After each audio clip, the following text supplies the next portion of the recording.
All right, as we go into diseases of the breast, let me make a general observation first before we go into vignettes. Our concern with breast disease revolves around the question, is it cancer of the breast? The most important bit of information to orient you as to whether it is likely to be cancer or not is in fact the age of the patient. Cancer of the breast is virtually unknown in little girls. It doesn't happen. Extremely rare in a teenager. We begin to see a very rare, unusual case in the 20s, and then as age goes on, incidence goes up. And women who have reached the age of 80, 1 of every 8 of them gets a breast cancer. So the older you are, the more likely you are to have cancer. So if the question on the exam deals with a 15-year-old or an 18-year-old, cancer isn't uppermost in your mind. But if it is 45 years old, 50, 60, cancer becomes a big issue. And as it turns out, the only person who can say for sure whether that problem is or is not a cancer is the pathologist who examines tissue from whatever disease that lady has. And so a breast biopsy becomes eventually the way to answer the question, does a lady have breast cancer or not? The pathologist is the only person who can make a diagnosis. The clinician can suspect. Even the radiologist reading mammograms can suspect and say, boy, this looks like a cancer. But only the pathologist can be sure. And as we go through our vignettes, we will repeatedly say when it's appropriate, this lady needs a breast biopsy. And I have to tell you a little bit more about how we do breast biopsies nowadays, because this has evolved significantly in the last few years. It used to be that if we felt a mass in the breast, the lady was old enough, we were worried about. The lady was referred to a surgeon. The surgeon placed that lady in a hospital. The lady went to the operating room, had a breast biopsy done, and went home perhaps that evening. And this was expensive, and this was elaborate, and this took a long time to do. And on the other hand, if the suspicion of breast cancer had not arisen from feeling a mass in the breast, but from a mammogram that was done as routine screening, and the radiologist identified an area suspicious because that was not suitable for a surgical approach, we couldn't feel anything to take out. A technique eventually evolved where the radiologist, under radiological guidance, using the mammogram machine or a sonogram machine, would put needles into that suspicious area, get core biopsies, multiple, 10, 12 of them, and provide therefore the tissue for the pathologist. So we eventually reached a point where there were 2 ways to proceed. If we felt a lump, a surgeon did a biopsy in an operating room. If a radiologist identified an area, the radiologist took the samples. But then the radiologist said, you know, we could do this on anybody, even if it is palpable. We can go to our machine, we can identify the area, we can sample the area. And at first there was some resistance on the part of the surgeons to give away this territory. But the radiologists proved that they did an excellent job, far more convenient for the patient, far cheaper, because the patient didn't have to go to a hospital, didn't have to use an operating room. The patient went to a mammography place, which is an outpatient facility, and in a matter of 45 minutes, she would have a mammogram done, had all the samples of tissue taken, and she was back home with a little Band-Aid in a much more convenient way than spending a whole day in a hospital, and much cheaper too, roughly 1/10 of the cost of an open biopsy. So as we go through our vignettes, whenever we talk now about this lady needs a biopsy, we're talking essentially about radiologically guided core biopsies. All right. With that background, let's launch into the vignettes, and at the end we will have some other decision trees to review. Vignette number 1. An 18-year-old woman has a firm rubbery mass in the left breast that moves easily with palpation. In that age group with that description, probably a fibroadenoma. Your concern about cancer would be minimal. It turns out, interestingly enough, that when a lady is 18 years old and has a breast mass, we should not do a mammogram. Mammogram should not be done below the age of 20 because the breast is too dense in women younger than 20, and the mammogram essentially is blind, cannot distinguish what's going on. So there are two ways to proceed on this particular vignette. You either do a fine needle aspirate or you do a sonogram. If either of those says, yes, this is what you suspected, a fibroadenoma, we'll tell the lady you don't have anything bad. It's a fibroadenoma. If you want it removed, we'll be happy to do it. Most ladies don't want to keep a lump in their breast. We'll remove it. Now, there is a variant of fibroadenoma that we insist be removed, vignette number 2. A 14-year-old girl has a firm, movable, rubbery mass in her left breast that was first noticed 1 year ago and has since grown to be about 6 cm in diameter. Now, we know this is not cancer. At age 14, we don't think cancer. This is most likely what we call a giant juvenile fibroadenoma. It's benign, but you know, it's already grown to 6 cms and keeps on growing. This is going to deform the breast significantly. We do the FNA or the sonogram, which will confirm the diagnosis, and then we would recommend removal. Let me move to another disease of the breast. A 27-year-old immigrant from Mexico has a 12 by 10 by 7 cm mass in her left breast. It has been present for 7 years, has been slowly growing to its present size. The mass is firm, rubbery, completely movable. It's not attached to the chest wall or to overlying skin. There are no palpable axillary nodes. Now, this is not a breast cancer either. If a breast cancer had been present for 7 years, and that can happen, we can see ladies who've had a breast cancer for 7 years, that would be enormous. It would be attached to the chest wall. It would be ulcerated, and the axilla would be full of metastases. This is not a cancer. In fact, anyone experienced on breast disease immediately recognizes what we call a cystosarcoma phylloides. A benign condition, but one that can turn into an outright malignant sarcoma. And when it does, that lady will be dead in a month or 2. So we want this out.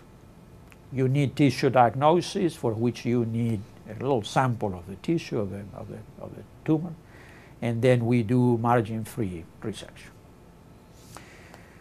We move then to vignette number 4. 35-year-old woman has a 10-year history of tenderness in both breasts, related to menstrual cycle, with multiple lumps on both breasts that seem to come and go at different times in the menstrual cycle. She now has a firm and round 2 cm mass that has not gone away for 6 weeks. Well, the description is classical for fibrocystic disease, also known as cystic mastitis, mammary dysplasia. You should begin with a mammogram to see if there are any other non-palpable lesions. But once you have discarded that possibility, our concern now is that this particular lump hasn't gone away for 6 weeks, because the typical cyst of fibrocystic disease disappears with the menstrual cycle. The fact that this one did not makes you wonder, maybe this one is a cancer. Because after all, a lady who has fibrocystic disease and is 35 years old could get a cancer. However, this happens so commonly on the woman with fibrocystic disease that to do the formal mammographically guided core biopsy would become eventually a very expensive, repetitive proposition. So we've developed a more practical way to handle this. We do the mammogram, as I said, and then we do aspiration of what we assume to be a cyst. This is not an FNA, fine needle aspirate for tissue diagnosis. This is a bigger needle with a syringe. We put it in what we think is a cyst and aspirate. If we get clear fluid and the mass disappears, we're done. It was a cyst. If we get bloody fluid, we worry and we send it for cytology. But if we do the aspirate and the mass doesn't go away or is there again the next day, then we're concerned. And then we do the formal mammographically guided core biopsy. Let's move to vignette number 5. A 34-year-old woman has been having bloody discharge from the right nipple on and off for several months. There are no palpable masses. This is typically coming from a benign process, a teeny bitty tumor that is called an intraductal papilloma. You do a mammogram because cancers of the breast can also produce blood through the nipple. Typically, that mammogram will be negative. Once you're reassured with the mammogram, you then tell the lady this is probably this intraductal papilloma. We'll be happy to remove it so it doesn't keep staining your underwear. And we do that with a retroareolar exploration. We may be guided by a galactogram or just palpate the breast prior to the procedure, see what quadrant produces the blood, and zeroing on the dissection of that area. We now move to vignette 6. A 26-year-old lactating mother has cracks in the nipple and develops a fluctuating red, hot, tender mass in the breast along with fever and leukocytosis. Boy, it sure sounds like an abscess. And in this particular patient, it is an abscess. Let me say something that is important to understand this particular vignette. Only ladies who recently had a baby and are now lactating, only those ladies are at a higher risk to develop an abscess of the breast. This lady fits the description. But if you have a question on the exam that describes what appears to be an abscess of the breast but is not a lactating lady, believe me, that's not an abscess, that's a cancer. So on this one, you are confident this is indeed an abscess. You're not going to do a mammogram because mammograms on a lady who's lactating only show milk. And you don't need a picture of milk. What you do is you take her to the operating room, you drain the abscess, and just to be sure, as you do that drainage procedure, take a little sample of the wall of the abscess so the pathologist has some tissue to make sure this was not a cancer that became infected. All right, now we're on vignette number 7. 49-year-old woman has a firm 2 cm mass in the right breast, which has been present for 3 months. At this age, it could be anything. It could still be benign. But at age 49, you really are concerned about cancer of the breast. This lady needs the mammographically guided multiple core biopsies. No question about it. Vignette number 8 presents you with a similar issue, but in a little more complicated setting. A 34-year-old woman in her 5th month of pregnancy reports a 3 cm firm ill-defined mass in her right breast that has been present and growing for 3 months.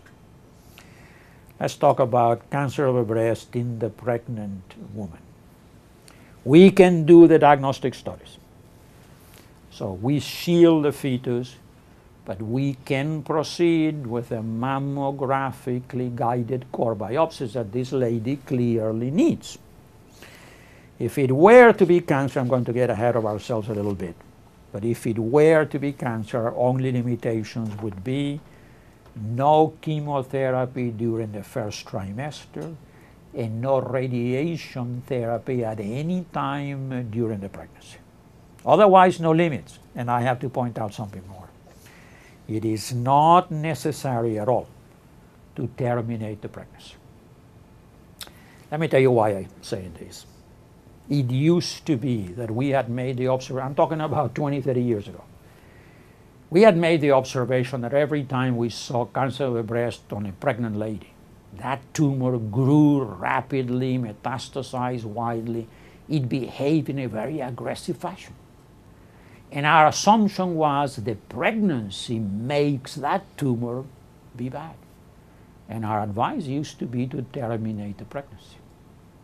We eventually recognized that, in fact, whenever we see cancer of the breast in younger women, it tends to be more aggressive. It was not the pregnancy that was making the tumor aggressive, it was the age. Because obviously we never saw cancer of the breast in a pregnant lady who was 70 years old. Every pregnant lady with cancer of the breast was in her 20s or perhaps early 30s. And so termination of a pregnancy we recognize is not necessary in the management of breast cancer in the pregnant female. All right, let's continue then with the vignettes. I'm going to read now several that clearly are breast cancer. 69-year-old woman has a 4 cm hard mass in the right breast with ill-defined borders, movable from the chest wall but not movable within the breast. The skin overlying the mass is retracted, has an orange peel appearance. That's cancer. A 69-year-old woman has a 4 cm hard mass in the right breast, under the nipple and areola with ill-defined borders, movable from the chest wall but not movable within the breast. The nipple became retracted 6 months ago. That's cancer. A 72-year-old woman has a red swollen breast. The skin over the area looks like orange peel. She's not particularly tender. It is debatable whether the area is hot or not. She has no fever and leukocytosis. Remember, at age 72, you're not going to have an abscess of the breast. This is inflammatory breast cancer. Vignette number 12, a 62-year-old woman has an eczematoid lesion in the areola. It has been present for 3 months. It looks to her like some kind of skin condition. Doesn't go away with lotions and ointments. Breast cancer also. In all of these, please note the age. 69, 69, 72, 62.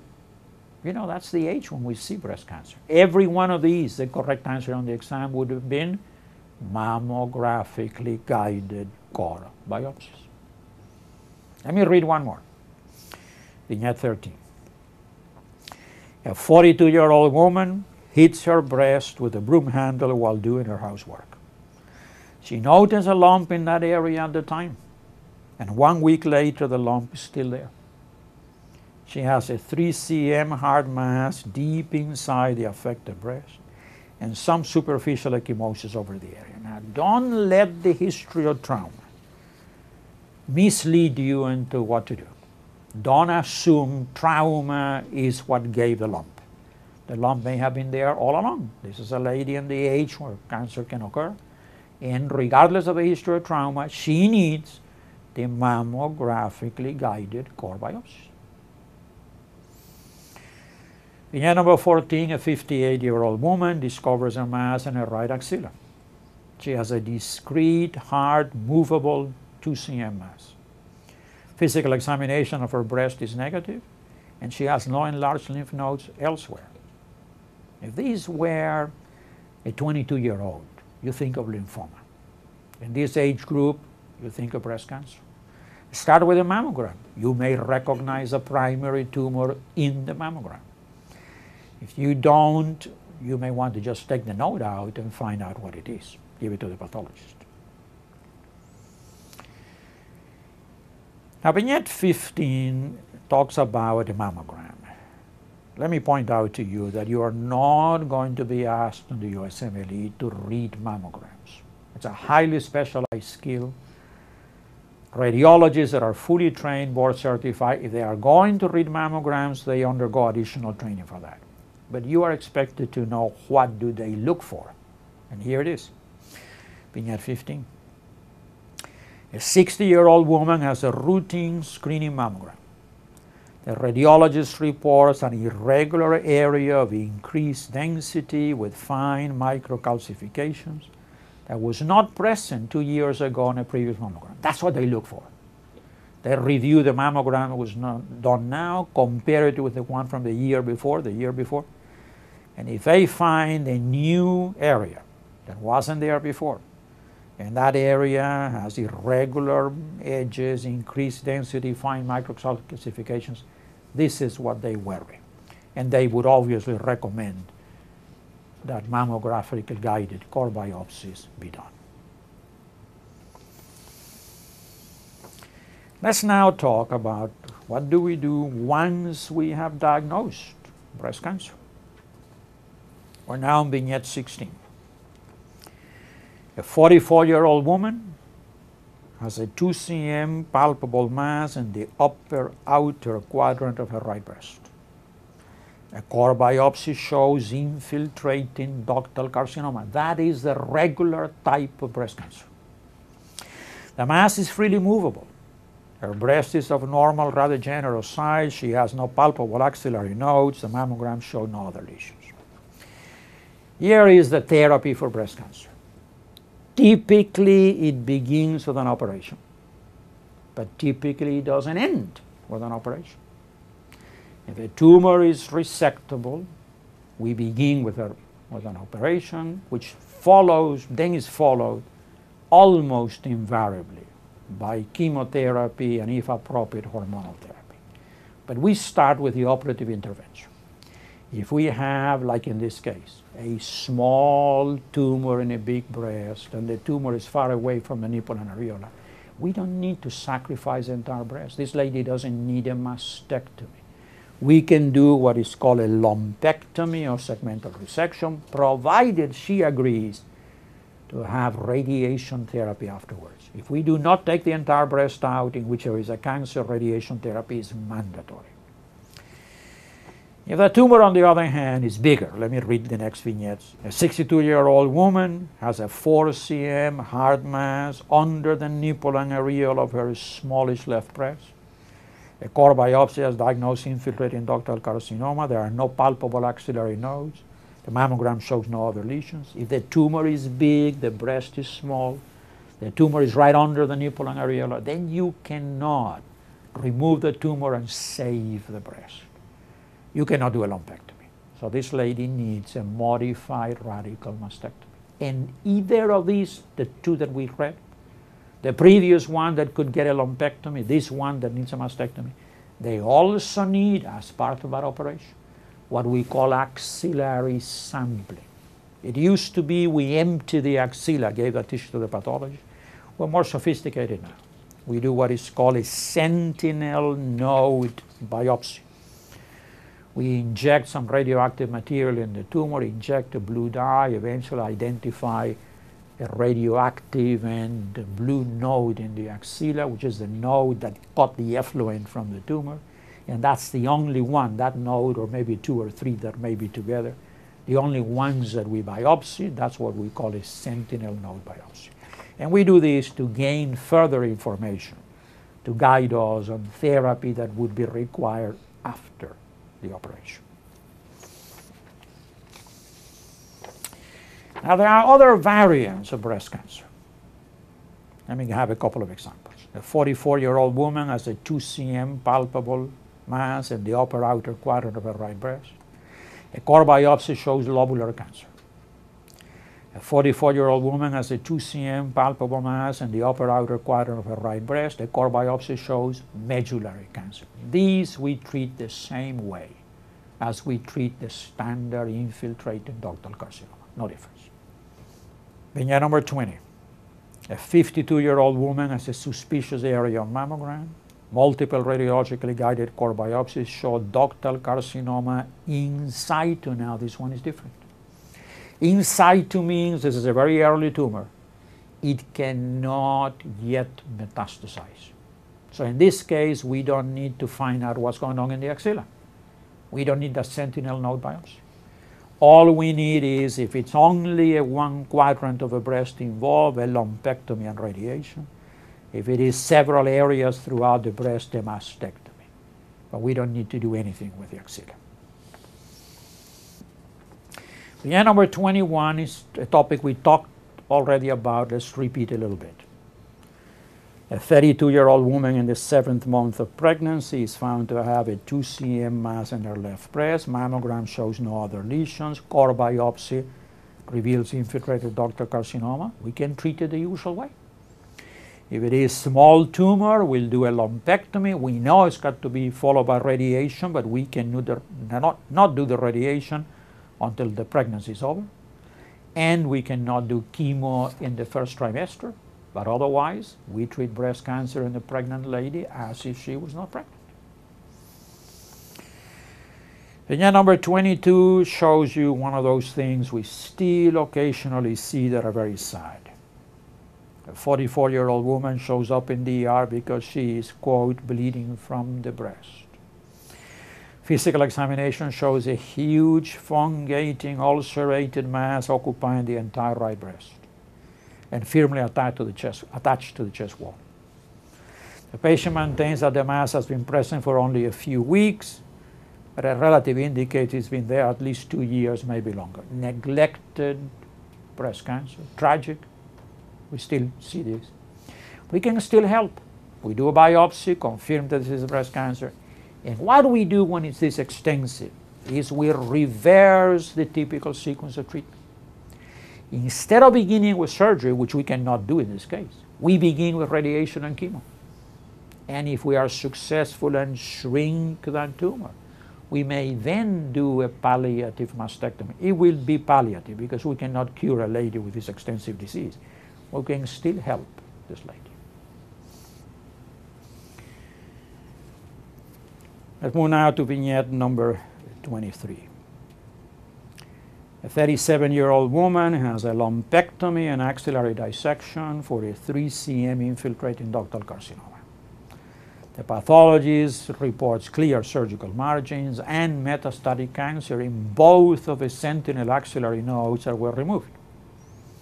The tumor is positive for estrogen and progesterone receptors. As I pointed out before, we very rarely do only surgery for breast cancer. We almost invariably follow that with chemotherapy and, if appropriate, hormonal therapy. Now, when we have, like in this vignette, a report that says there is metastatic cancer in the axillary nodes, there is no argument. This lady has to have chemotherapy. And if the tumor is receptor positive, that has to be followed then by hormonal therapy. Mandatory. If it had not been, and this is not the vignette, but let me discuss this in case you find that on the exam. If the exam were to say she has a breast cancer removed, the axillary nodes are negative, then we look at all the other information we have on that tumor. Because when that tumor was biopsied by the radiologist, and those 12 little cores were sent to the lab, they went not only to the pathologist to look at them, but they went for determination of all kinds of biological variables that we now have identified about breast cancer, which happen to have prognostic significance. If all of those are the best they could be, and the tumor is very small and the axillary nodes were negative, that might be the very rare patient who doesn't get any more therapy. But typically what ensues is a conference, a little conversation between the oncologist and the patient. The oncologist will present the patient with some numbers and will say, look, with the operation you already had, your chance of cure based on the factors we know about your tumor, let's say, to give an example, might be 65%. But because we have identified these things that are bad prognostic indicators, things that relate to the histochemistry of the tumor, that oncologists might say if we add chemotherapy and later hormonal therapy, we can improve the 65% chance of cure to 85%. What do you want us to do? Most patients will say, let's do everything we can for the best possible prognosis. So that's why, it turns out that virtually every patient after the operation gets the chemotherapy and the hormonal therapy if they are receptor positive. But for purposes of the exam, to make it clear-cut, what they will give you is a vignette where the nodes are positive. Because as I mentioned before, if the nodes are positive in the axilla, there is no argument, there is no little conversation, there is no choice. We say to the patient, you have to have chemotherapy. Very rarely do we skip the chemo in favor of only hormonal, and that might be the case in an older patient with a very small tumor who might not be a good candidate because of her health for chemo. Let me read you a vignette. A 66-year-old woman has a modified radical mastectomy for infiltrating ductal carcinoma of the breast. The pathologist reports that the tumor measures 1 cm in diameter, very small tumor, and that 1 of 2 sentinel axillary nodes were positive for metastases. The tumor is estrogen and progesterone receptor positive. Older patient, very small tumor. Yes, there are axillary meds, but it might be possible if this lady prefers to, and there are other reasons not to do chemo, to say, okay, we'll only use the hormonal therapy.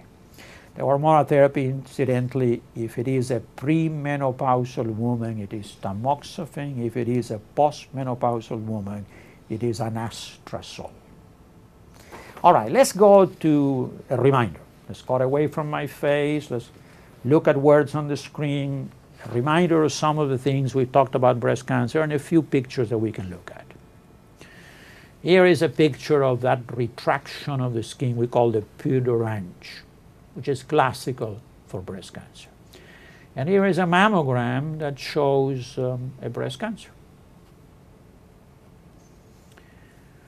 A fine needle aspirate we mentioned is one of the things we do when the patient has what we think is a fibroadenoma, either that or a sonogram. But now let's talk about a patient on whom the diagnosis of breast cancer has been made.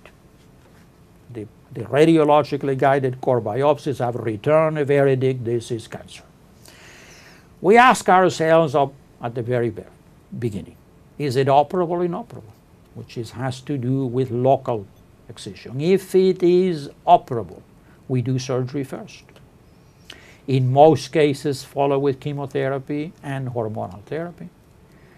But if it is inoperable, it is fixed to the chest wall or ulcerated or is of the inflammatory type, then we reverse that. We start with the chemotherapy and radiotherapy to shrink the tumor, and then hopefully after that we do palliative surgery. Now let's return to the patient who has an operable breast cancer. If the tumor is small, the breast is large, the tumor is far away from the nipple, we do a lumpectomy that needs to be followed by radiation therapy.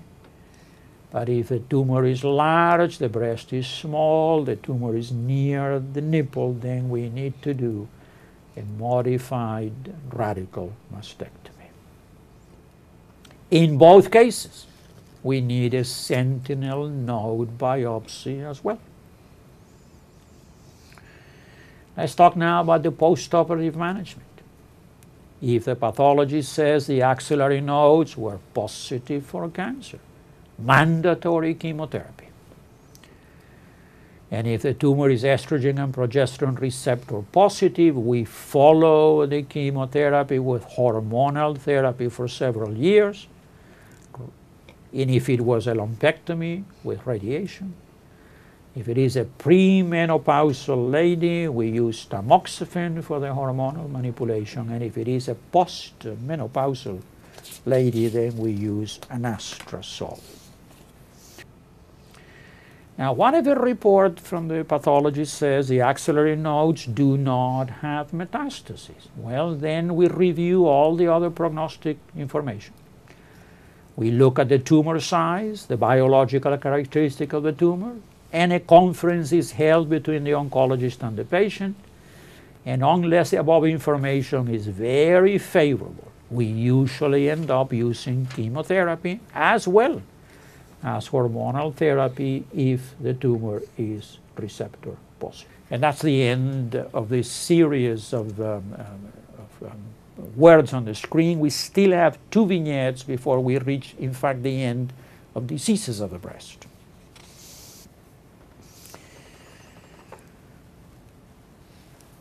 Vignette number 25. A 44-year-old woman complains bitterly of severe headaches that have been present for several weeks and have not responded to the usual over-the-counter headache remedies.